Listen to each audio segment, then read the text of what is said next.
Еще раз, коллеги, обращаю ваше внимание на следующее. Сейчас в правительстве Российской Федерации, как вы знаете, рассматривается вопрос о том, чтобы моногородам дать возможность восполнить до 60% расходов на модернизацию инфраструктуры ЖКХ за счет государственных средств, софинансируемых фондом ЖКХ.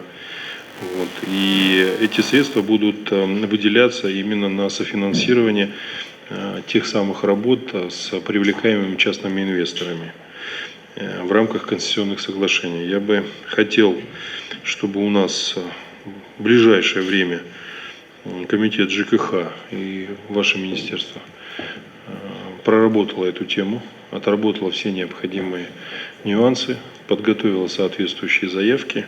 Обращаю внимание, что в следующем году и до 2017 года на соответствующие мероприятия правительством Российской Федерации планируется выделить 12 миллиардов рублей. 12 миллиардов рублей – это внушительная сумма на сегодняшний день. Хочу сказать, что со стороны фонда возможно софинансирование проектов стоимостью до 300 миллионов рублей. Сами понимаете, что у нас достаточно высокая потребность в таких средствах. У нас есть необходимое количество проектов в муниципальных образованиях с тем, чтобы мы могли уверенно претендовать на подобные суммы для вовлечения в реконструкцию объектов жилищно-коммунального назначения. Поэтому я уже вчера дал соответствующее поручение. Прошу указанные возможности использовать, и соответствующие города республики должны войти в программу модернизации коммунальной инфраструктуры.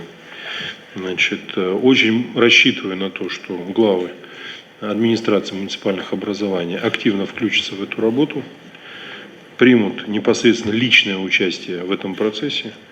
Пока до принятия постановления правительства на сегодняшний день есть время, нужно необходимые нюансы, в том числе наши предложения, внести для их рассмотрения и принятия на федеральном уровне.